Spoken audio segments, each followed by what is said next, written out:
On the news, Senate President expresses support for social media regulation. EFCC rearranges Senate Chief Whip Orji Kalu.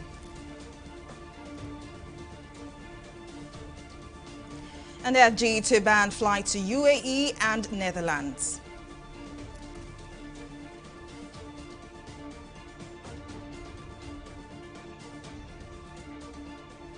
Hello and welcome to News Now. I am Folashade Ogurinde.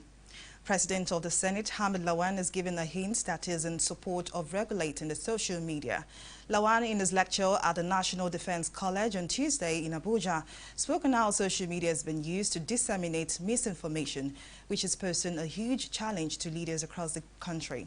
TV360 at Tinuke reports. Presenting a lecture on strategic political leadership on Tuesday at the National Defense College, Abuja, the Senate President said being in the aims of affairs requires stepping on toes and being criticized even from those least expected. Lawan was quick to hint that leadership has been more challenging due to the advent of new media, which gives liberty to all and sundry to air their views, whether valid or not, and at times leading to misinformation. Throughout history, no set of leaders ever faced the kind of challenges that leadership faces in today's world because of the existence of social media. Almost every single person is a journalist or a reporter of some sort. And sometimes fake or distorted information is passed that costs leadership a lot of efforts to put things straight. And this is a serious challenge to all leaders across the world today. The Commandant, Nigerian Defense College, Rear Admiral Makanju Kadiri, who also spoke on the use of social media, stated that the training would help participants play active leadership roles when they graduate. Senior officers from the armed forces, ministries, departments, and agencies of government, so that when they graduate from this college, they'll be able to play a leadership role and also understand the linkage between all the aspects of the society. The event had in attendance top officers of the National Defense College and officers attending virtually from across the country. From Abuja, Atinuke, TV360 News. An Abuja division of the Federal High Court has fixed June 7 as a new date for the rearrangement of the former governor of Abia State, Orji Kalu, and two others. This follows a request by the legal team to the Economic and Financial Crimes Commission, Chile Okoroma, that the arraignment be moved to Lagos. Okoroma said none of the offences allegedly committed by Kalu took place in Abuja and that the Supreme Court has held that the case cannot be heard in the FCT. Our correspondent, Emeka Amako, reports. Now, the Senate Chief Whip, Orji Kalu, is standing trial for fraud. So, a whooping sum of over 7 billion naira, which was actually the case when he was governor of Abia State between 1999 and 2007. In 2019, Orji Kalu pleaded not guilty to the charges, but that never deterred the Lagos State Division of the Federal High Court from sentencing him to 12 years imprisonment. The Supreme Court later had to overturn the entire incident, saying that the case should be reassigned in court today, here in the Federal High Court. The counsel to the prosecuting agency, EFCC, Barrister Chile Okoroma, did say that it is wise, since the case was committed in Lagos, it should be transferred to Lagos, and Mr. Orji Kalu and his co-defendants should face trial in Lagos. But the judge, Justice Iyan Eko, now said that the matter should actually start afresh, and he now mandated all the parties involved to return on the 7th of June for further hearing on the matter. Emeka Amako, TV360, Abuja. A state high court sitting in Dutse, Jigawa State capital, has sentenced a 27-year-old man, Suleiman Hamid, to life imprisonment for raping an 11-year-old girl. Spokesperson of the State Ministry of Justice, Zainab Baba Santali, said Hamid committed a crime on March 15 last year in the Baldu town. The convict is said to have lured the victim into an uncompleted building where he raped her. Baba Santali said the prosecution, led by State Attorney General Musa Aliyu, presented 4 witnesses after the defendant denied the charges. The trial judge said the prosecution proved their case beyond reasonable doubt against the defendant and sentenced him to life imprisonment. The federal government is flagged off the 2021-2022 Commonwealth Scholarship and Fellowship Plan SCFP nomination interview. Speaking at the flag-off ceremony in Abuja on Tuesday, Minister of Education Adamu said over 30,000 Nigerians have so far benefited from the Commonwealth Scholarships Award since its inception in 1959. At least more than 350 candidates applied through the electronic application system for this year's scholarships. Adamu, who was represented by Permanent Secretary, Federal Ministry of Education, Sonny Echono, told candidates that applications will be graded based on academic merit, quality of research proposal, and development impact on the completion of the study as PhD candidates. And amid to tackle security challenges confronting the region, the Southeast governors have banned open grazing and the movement of cows by foot. Chairman of the Southeast Governors Forum and Ebonyi State Governor Dave Umahi disclosed this on Monday during an inauguration of the All Progressives Congress in Abakaliki. The governor, while addressing the issue, also cautioned Easterners against instigating crisis in the country through the dissemination of fake videos alleging the killing of Fulanis by members of the indigenous people of Biafra, IPOB, in the Southeast. While also noting that security is not an issue that should be politicized, Governor Umahi called on leaders of the region to create a framework that will secure the lives and properties of the people. As part of efforts to stem the spate of insecurity in Abia State, Governor Okoze Ikeazu has charged heads of various security agencies in the state to fish out killer headsmen. The governor, in a statement issued by the State Commissioner for Information, John Okiyi Kalu, said that the state government condemned in its entirety the recent destruction of farmlands by cows grazing openly in violation of extant laws of the state and Nigeria. Ikeazu also condemned without reservations the activities of criminal headsmen suspected to have masterminded recent brazen kidnap of innocent citizens around Abia North Senatorial Zone of the state. According to Okiyi Kalu, the governor also directed security agents in the state to bring to justice all those involved in the criminal activities. There seems to be disagreement among lawmakers on the law against movement of cows suggested by Kano State Governor Abdullahi Ganduje, while Senate spokesman Ajibola Bashiru says such laws would contravene the Constitution. Some lawmakers disagree with him, calling for legislation that will stop the movement of cattle from north to other parts of the country. TV360's Simisola Adigun has the details. For about 2 weeks now, the issues of clashes between herders and farmers has been in the news. To address this issue, Kano State Governor Abdullahi Ganduje called on the National Assembly to enact a law that will stop movement of cattle from the northern part of the country to other parts. Senate spokesman Ajibola Bashiru, however, said such legislation is not possible, as this will contravene the constitution of the country. The 1999 Constitution of Nigeria, as amended in Chapter 4, Section 41, states that every citizen of Nigeria is entitled to move freely throughout Nigeria and to reside in any part thereof, and no citizen of Nigeria shall be expelled from Nigeria or refused entry thereby or exit therefrom.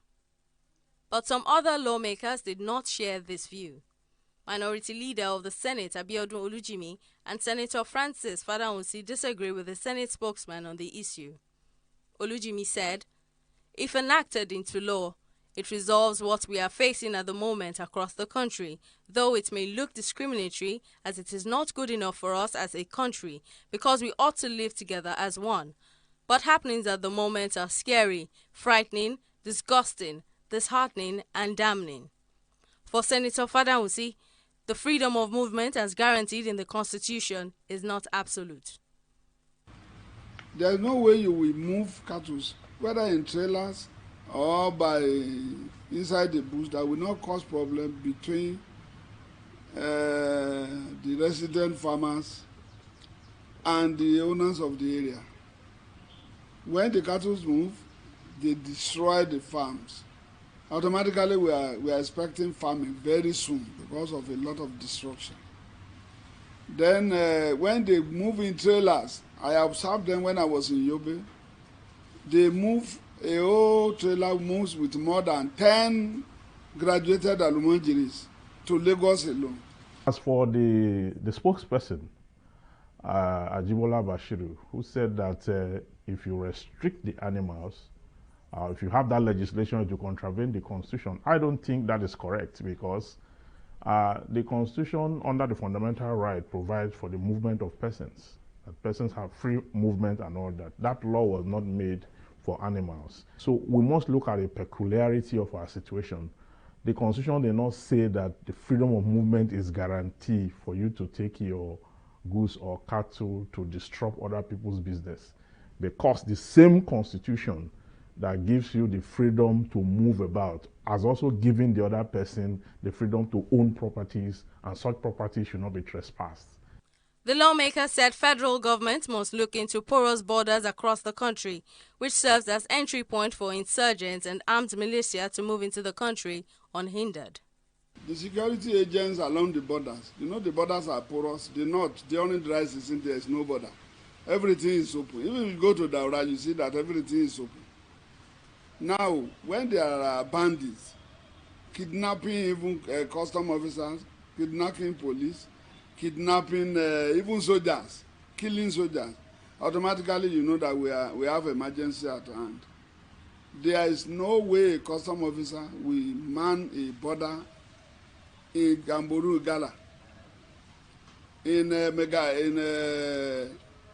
Samfara, where they are coming in with arms and ammunition. It's only a soldier that can contain them. As government seeks ways to address the constant clashes between herders and farmers, Nigerians are hoping the situation will be promptly put under control before the new farming season begins. Simisola Adigun, TV360, Lagos. Moving on, the committee chairman of the All Progressives Congress APC membership registration in Lagos, Mohammed Basha, and Chairman Lagos State Caretaker Committee, Tunde Balogun, have urged the party stakeholders in the state to cooperate with the committee so as to achieve success in the membership registration exercise scheduled to commence on February 9. Basha said the registration exercise was a national assignment which must not fail, and charged the stakeholders to do the right thing by mobilizing interested people in their various wards and local governments to register with the party. The party leader said they will ensure due process is followed during the exercise because the interest of the party supersedes the interest of an individual. APC has done a very good preparation and has been proactive in that particular aspect. A portal has been designed, validated, and I think even tested. We're just waiting for this first phase to finish within the country by the 23rd of February. At the end of it, that portal will be open to every other interested member wherever he finds himself on this globe, for him to go in and register himself as a member of the APC. So that has been well taken care of, and is coming immediately after we have finished this particular first phase in the country. And we're ensuring Nigerians that are interested in APC that nobody will be left out. That is why we emphasize this issue of stakeholders meeting, to ensure that they bring them on board, to go down that level, to mobilize interested members, to make people understand the fact that they need to come on board and register with this great party. Already, the process has started with the symbolic registration of the president on Saturday. You could see that. There will be another registration which is symbolic in its own too, for Baba Konde in Osun State. Yes. So the process has started. So the registration will continue and it will be physically starting on the 9th of February. In a similar development, the All Progressives Congress members in Alimosho have stated their resolve to give massive support to the party's national leader, Bola Ahmed, if he heads their call to contest for the president in 2023. 2023 rather. Political stakeholders drawn from the sixth spread of Alimosho say it is important for the former governor of Lagos State to run for the number of seats in the country, having served in various capacity credibly in the last 3 decades. Leaders of Alimosho, Bola Ahmed Tinubu 2023, Abiodun Ejigbadero, said people of goodwill across the country should convince Tinubu to contest for the top job, the president of the nation, while assuring him of their readiness to give him unalloyed support. This program is all about Bola Ahmed Tinubu 2023 to endorse and to support him for the coming 2020 presidential election to be the president of our nation, Nigeria. In Alimosho, we are ready, and my advice for everyone is to go out there with your family, friends, and everyone in Alimosho to register and to register as APC member in order for us for the election, for us to win the election. Because of his aspiration, no other person can follow than that man. That is why we just call, okay, let us come together, let us endorse this man first, because this is his country, and charity, they say, begins from home. So that is why we have called upon our people, and you can see it's just 2 days, we just called one another. Let us make this man known to people. He is well known already though, but we want him to be the president by his grace. Images of Ndokwa community in Delta State, Nigeria have called on the governor of the state, Ifeanyi Okowa, to extend the spate of its development drive to Ndokwa land, as the region is the second largest populated and second largest oil producing area in the state. This call was made by a group of professionals from the region while addressing a press conference in Lagos. President of League of Ndokwa Professionals, Tony Amechi, reaffirmed the need of the state government to review its road construction projects to include roads and infrastructures to Ndokwa land. The body expressed worry that there is no federal presence in Ndokwa land except a federal prison built in the 60s. The area was also neglected in the 3 institutions to be upgraded to universities soon. Ndokwa land is part of Delta States with the second largest population and second largest oil producing area, and as such, we cannot be secluded from the construction of roads in the state without adequate provision for our constituency. 2, that Ndokwa land produces a huge mass of oil and gas resources that contributes to the 13% oil derivation fund accruing to Delta State government every month from the federal government, and as such, Ndokwa land should not be discriminated against in the distribution and allocation of projects in the state. 3, that it will amount to gross socio-economic injustice to live on Ndokwa land without any meaningful developmental project, as this will amount to lack of inclusiveness in governance, especially when the area contributes heavily to the revenue generation of the state. We urge the Delta State government to look into our demands and respond to this press release within the next 14 days, failing which we shall have no other option than to proceed against the state to seek legal redress. People believe, or people think, that going to court amounts to vindictiveness or vendetta. Well, that is not what it is.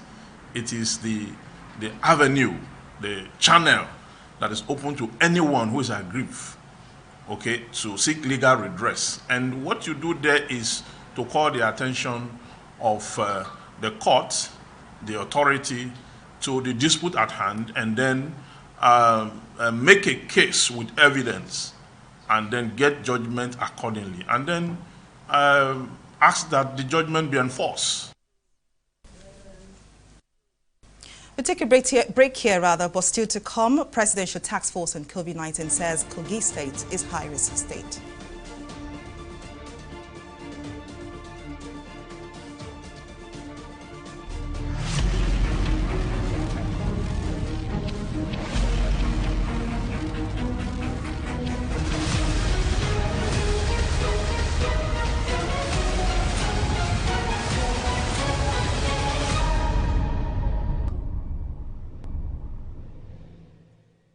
On TV360, we don't just ask the questions, What is wrong with amending the Constitution the way the National Assembly members have been doing it? We seek answers. Constitution is constituent. Our problem is not lack of laws. Our problem is lack of the willpower to implement our laws. Answers that provide clarity. While we negotiate, we should try to make it a point that the girls must be complete. The clarity you need to make informed judgment so that you can make the right decision and take action. People are saying it is you politicians that are responsible for this, that you are the reason why this is happening. All these dullards that call themselves governors in this country. I wish we had people like Tony at the National Assembly. God forbid that I go to join that planet.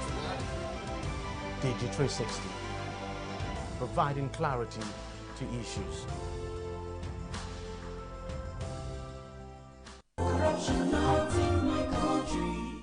Give him his shoes somewhere here. His phone and everything. Don't do like that again. Thank you. So, bye-bye. Hey, Oga, where do you think you are going? Home. You never shake body. Eh? You never shake body. Shake body? See? Huh? You never shake body. Eh? I don't get combo for my body. You go take for here. Sit down there. What's this man still doing here? They say I do shake body. I shake body, I shake body. They say I do this. And I say I don't get color. You are asking for money. Sorry, ma'am. Asking for money to bail a suspect is an act of corruption. Both of you will be punished. Corruption is not allowed within the force. Remember, police is your friend. Giving and taking bribe is wrong. Corruption, not in my country. Stop corruption now. Corruption not in my country. Well, let's take a recap of some of our top stories. An Abuja division of the Federal High Court has fixed June 7 as a new date for the re-enrollment of the former governor of Abia State, Orji Kalu, and 2 others. This follows a request by the legal team to the Economic and Financial Crimes Commission, Chile Okoroma, that the arraignment be moved to Lagos. In case you missed any of our news bulletins, so for more updates, do log on to our website on www.tv360nigeria.com. You can also follow us on our social media platforms on Twitter, Instagram, YouTube, and Google Plus at TV360 Nigeria. On Facebook, we are at TV360 Online.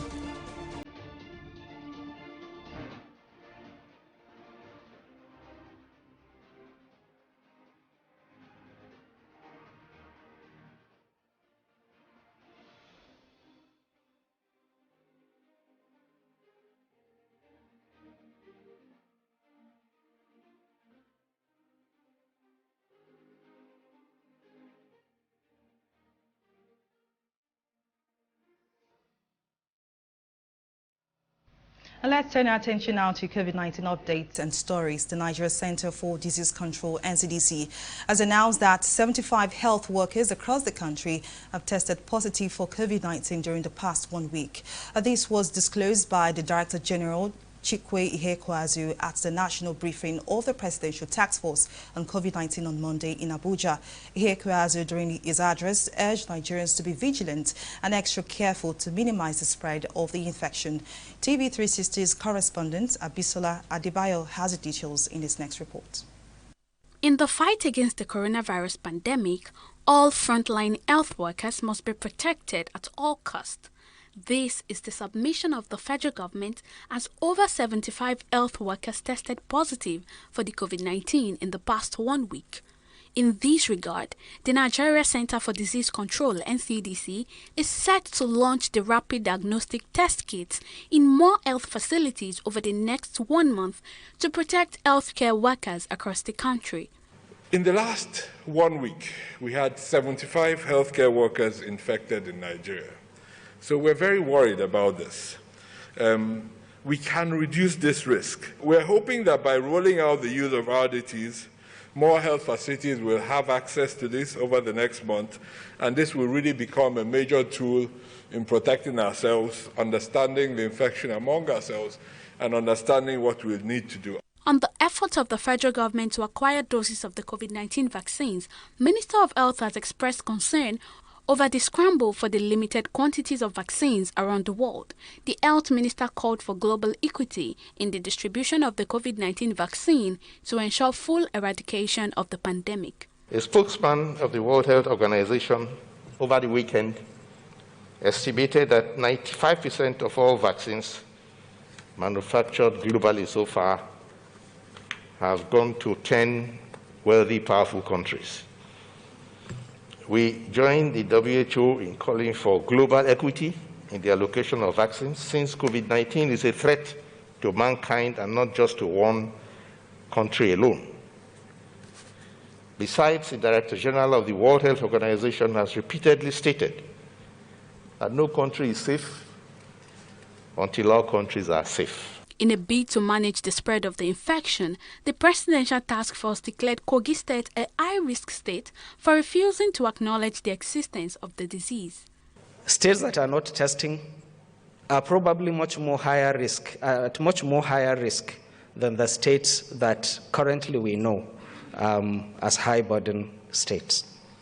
A state that is not testing at all is an absolute high risk for Nigerians to go there, because there is no testing facility even if you fall sick, and there is no isolation facility, and they don't even acknowledge that the disease exists. So for that reason, epidemiologically, we put that state at the top of high-risk states. Earlier, the Inspector General of Police, Mohammed Adamu, ordered full enforcement of the COVID-19 health protection regulations, which was signed into law by President Muhammadu Buhari on January 26, 2021, asking senior officers to ensure full compliance in their respective areas of responsibilities. Abisola Adebayo, TV360, Lagos. Nigeria's Presidential Task Force on COVID-19 had said it might suspend flight operations from the Netherlands and the United Arab Emirates following the requirement of both countries that travelers undergo a rapid diagnostic test 4 hours before their flight time. Before now, passengers had only been required to produce a negative PCR test conducted 72 hours before the day they are due to travel. The PTF recognizes the right of all countries to put in measures to protect their citizens, just like Nigeria has done. However, these countries or these airlines cannot determine for Nigeria whom to approve or how this test can be done. We are going to be having a discussion with these airlines and these countries. If they insist on having this additional test being done, then PTF has decided their operations will be suspended into Nigeria until the time the PTF puts in a structure and deals with the logistics and how the second test can be done successfully within 4 hours of departure to these two countries. We'll take a short break here and return with more stories. Please stay with us.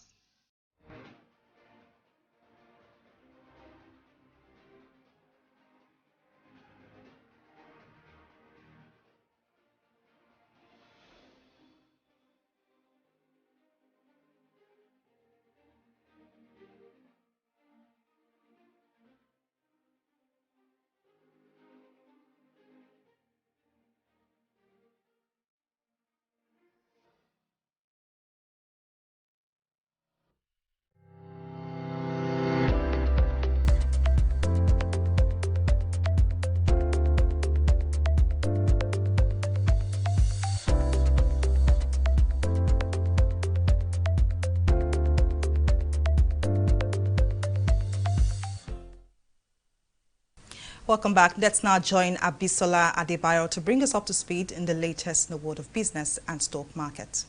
Thank you, Folashade. Welcome to Business News.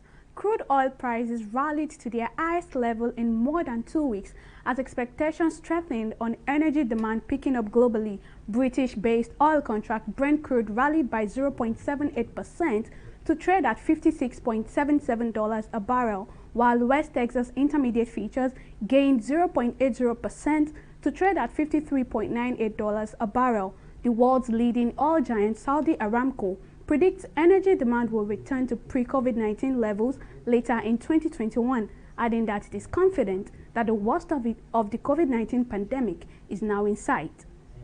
Standard & Poor's S&P Global, a renowned rating agency, has affirmed its foreign currency issuer credit rating of the African Development Bank AFDB with a stable outlook. According to the rating agency, its outlook reflects that AFDB would, over the next 2 years, prudently manage its capital while maintaining solid level of high-quality liquidity assets and a robust funding profile. According to the AFDB president, Akinwumi Adesina, the bank remains committed to providing African countries with needed financing support to recover from the health crisis and to strongly grow back their economies while managing our risk and capital requirements. We'll take a pause here and return with stock market review. Do stay with us.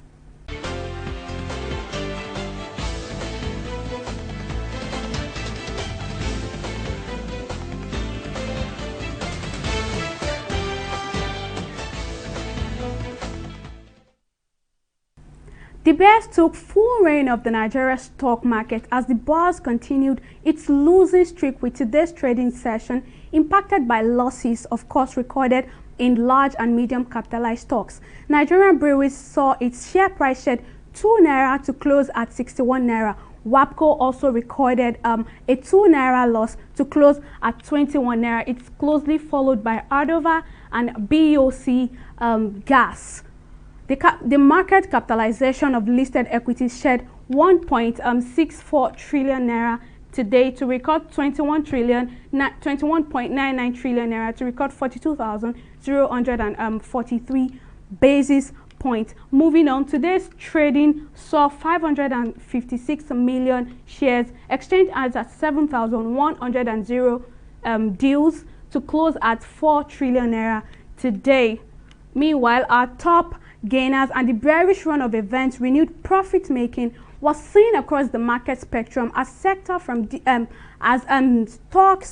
from different sectors recorded gains, as Unilever Nigeria PLC topped our chart with a 70 kobo increase, followed by Champion, which is closely followed by X-Transact, and Custodian ended our top list of gainers. On the global market today, the international market is gaining as the FTSE, Dow Jones and the Nikkei recorded gains. The FTSE recorded a 0.77% increase. The Dow Jones also recorded a 1.94% increase, and the Japan stocks also recorded a 0.97% increase at the close of market today. That's all on stock market review. It's back to Folashade for the rest of the news.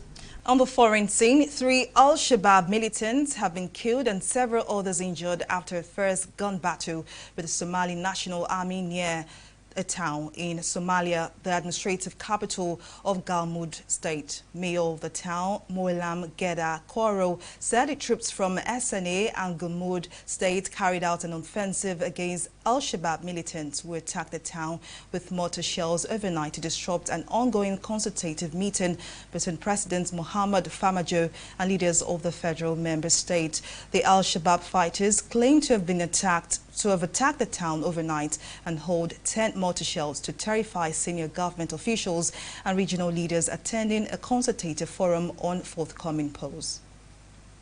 Well, up next is entertainment reports.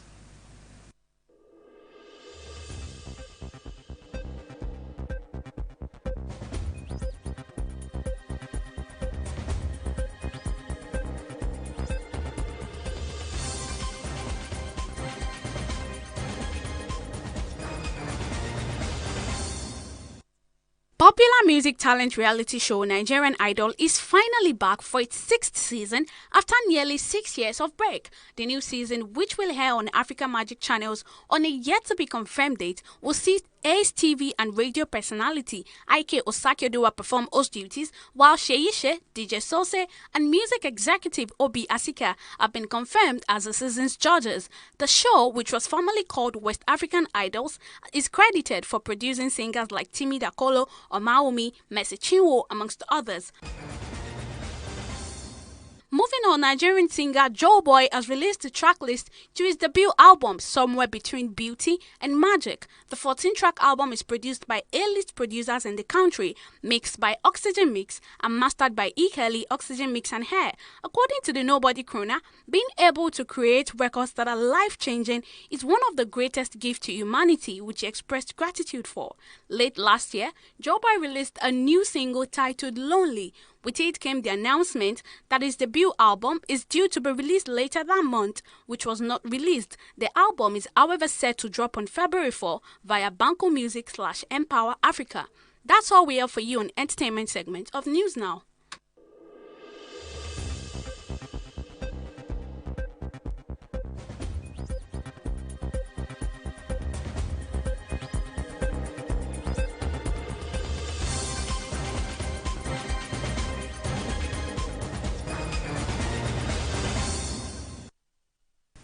Away from entertainment and now to sports, former Manchester United striker Odion Ighalo has arrived in Saudi Arabia to seal his move to Saudi Arabian club Al-Shabab.